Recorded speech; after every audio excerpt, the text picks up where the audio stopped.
jump in there, that's for sure. And I had that with a girlfriend where she encouraged somebody and he started to fall in love with her, and then he was following around a meeting and making her feel really uncomfortable. And I said to him, could you just please leave her alone? Like, and he wanted to take me outside and bash my head in, and yeah. Sorry. I thought, well, she started it. I'm not going to fucking finish it. Like, this bloke was bigger than me. I don't feel like getting my head punched in. That's that honour thing. Yeah, I didn't have any. Fuck it. She led him on. Afterwards, she scolded me, like scorn. You're not that tough, Kerry. And I said, never said I fucking was. I'm going to get my head beat in because you can't, because you lead somebody on. You're fucking gullible and drag me into it. Like, fuck. Chivalry's fucking you dead. Said something. You said what needed to be said. Yeah. Pardon? You said something. You said what needed to be said. Like, I wouldn't go that far. I mean, a lot of people wouldn't go that far to go up to him and say, leave her alone or whatever. Yeah, please leave her alone. The meeting's starting. Something like that. Yeah. He told me to get fucked, and I said, there's all these newcomers here. What sort of example you're putting out to him, and it's that with men, there's that reproductive instinct, trying to be top dog, where they fight each other over a woman, they got this cock waving contest, and you talk about honour. I can't be fucked with that. That reminds me of like that Nazi thing, blood and honour, or honour with a bike gang. Because they're just fucking retarded, most of them. Honour. Maybe there's honour in if you've got something like some group with integrity. Honour. Oh, damn your eyes, man. I must protect my honour. Dueling pistols at 10 paces. Honour. You don't hear that word much anymore. Honour. You honour thy father and mother. It's an old world sort of term.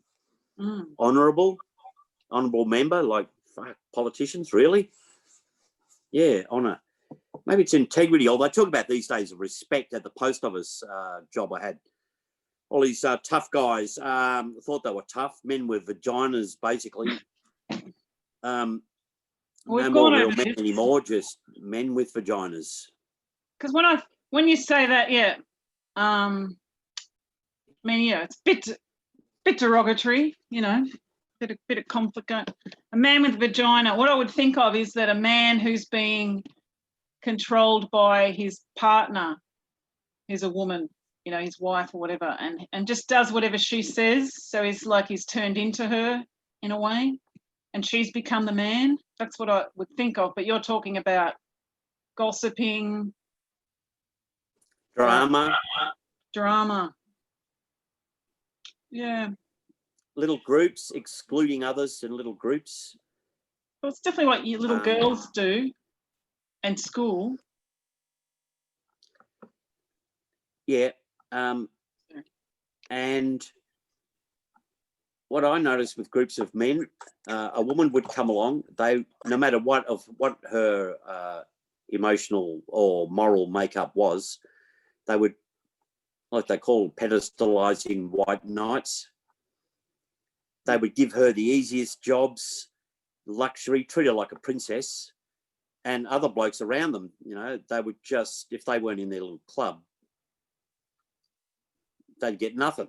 They'd get, because they hadn't, pulled their cock out and waved it around like I'm tougher than you are and all that sort of stuff. And I thought, well, to me, emotional toughness matters more. That if you've got to play all this macho stuff, I don't really fucking care. I could do it if I want to, but it's all just an act anyway. I was talking to Mark about it, the copper, ex-copper. He would say, oh, I'm not afraid of anyone. Rah, rah, rah, rah, I'm not afraid of anyone. And I said, that's all a fucking act, don't you? It's just a matter of just holding the concentration like, fuck you, Charlie. Yeah. Look outside, cunt. And you just hold that gaze. But, if you buy into your fear too much, you back down, the other person will go, aha, I've got you, like I'll piss on you now. Like that whole prison thing, I just, these blokes at work saying, you got to earn our respect. And I thought, Well, you can hardly spell your own name, you fucking dipshit. I don't want respect from you. I want respect from God, the Almighty. What's some fucking dipshit? They're still there now, and I feel like sending them a postcard saying, "Good on you, tough guys. You're subsidising me to sit on my ass. You're now slaves in their job. It's all they've restructured at the beginning of the Wu flu for some insane reason, where 3 people got to do the work of 4." So when I talk about men with vaginas, that's the sort of people I mean. No offence, like yeah, well, someone says dickhead, I get triggered, but I get over it. I build a bridge and get over it. What I heard, what was interesting from what you just said was Fucking cuts. You're a man in the world of men, and you don't have. Yeah, you said I could do that if I want to, because you know how the world of men works. That's what's interesting to me. Like, I wouldn't even know. I'm only just really looking at this world of men and going, wow, it's really interesting. I don't know if that's even just the only reason why feminism, I don't know. No, I'm not going to go into that. But like the world of men, like you know it, and you could do it if you want to, but you don't have the drive to fight and be and I don't know if it's about honor. It's about who's the toughest, who gets to sit at the top or something. You see little boys with it, like they have to win the game and they'll do anything, cheat, and girls do it too. But I was just the opposite. I didn't even want to play any competitive sport. A team sport was good, but I did not want to be the center of attention and win and have it. I think it's all from primitive instincts to be the top one, to be the top creature, because I imagine the roosters next door would all be fighting. They'd be fighting each other to be the dominant one. And he'd be the biggest bad boy there, and the hens would just love him. They would just want his sperm for reproduction. It's that thing of why is there such a surplus of fucking dipshit men, dickhead, macho, fucking meathead, bogans, wolf whistling, sexist, racist? Because they're in fucking demand. If there was no demand for them, they would not fucking exist. Really? I reckon why would they exist? The suburbs breed them though. Yeah. I know what you're saying. They go and get what they want. Why would they breed them? Well, they would just be extinct, like to go the way of the fade down and have sex with them to reproduce more of these geniuses. People like me are not needed. Maybe I was needed during the war when they're going, oh no, Darwin has been bombed. Tally ho, we need a fighter plane now. Let's call Perry. He's a troubleshooter. He's a problem solver. And I go, yeah, we'll fucking build something really quick. You blokes, get onto it. Blueprints now. Organise it now. Runways, this, that, logistics, blah, blah, blah, blah. But you don't need people like me, that blank generation. All that shit, all that urgency and all that sort of creative thinking or creative problem solving wasn't needed. All I've needed is basically to be offensive. All I am is a utility, a cum dispenser and an ATM for someone where I could just sit in the suburbs, buy somebody a fucking house, which I've already done, who's never worked a day in her life, and then, which is congenital in my family of bowel cancer, and fucking fade away and leave all these worthless people the fucking house and going, yeah, that Kerry was a fucking idiot.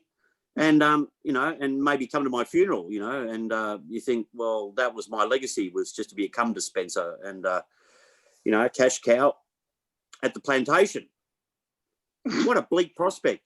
Competing with all these other men, with men, especially in Melbourne, they'll walk around like down the street. Thinking of the city, what about, in the city? It's competitive sort of antagonism or antagonistic competitiveness, whatever word you want.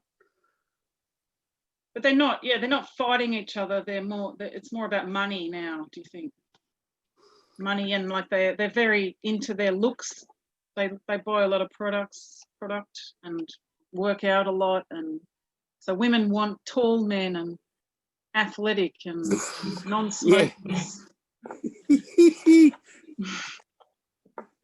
Yeah, I see them now, and it's this weird mix between this slight sort of antagonistic competitiveness and this soy. Yeah. I think women, I don't correct me if I'm wrong, because I'm still like you, I'm inquisitive about female nature, but I'm pretty sure you like masculine men. Much as, you know, and masculine men become masculine men when feminine women are feminine. When femininity rises, so does the masculinity. When there's soy, and when there's women getting around with fucking tattoos and bad haircuts and acting like men but wanting to be treated like women, men just go, what's this? And then you got to make all these strange adjustments and sort of, what are you now? You're a woman now? You're just going to be a woman now and just drink piss and slut around? Or you're going to be a lady now? You've got to be really delicate and be careful what you say. Femininity. Okay. Yeah. Well, I mean, this has all been about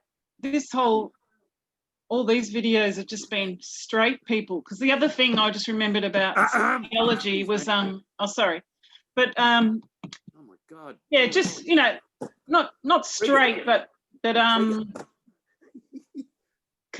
not conservative, you know, traditional. So like, yeah, in my sociology class, we walked into gender studies, and the first kind of statistic was young people that have been surveyed, we've now come to 51% now identify as non-straight. So now, because it was always this thing about where did they do the survey? In Brunswick Street?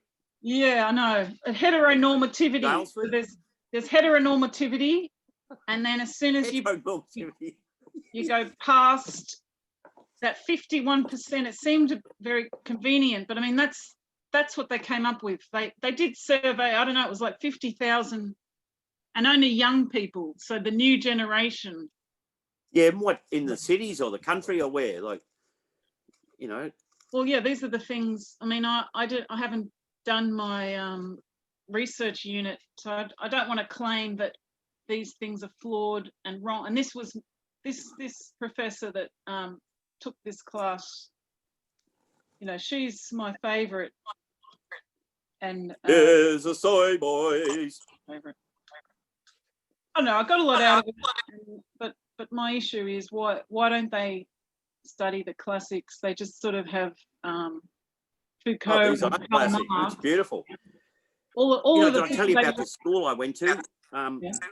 I wore white socks once because in Fiji we used to wear white socks and sandals. Oh, just it looked priceless. And I wore white socks to school, and Cam was like, "Pofta!" Yeah. That was the worst thing you call is "Pofta!" And that's like 1975. And you fast forward now, whatever that is, 40 odd years, 47 years, and like if you're not a poofter, it's like 51%. It's like get on the winning team. 51%. My God.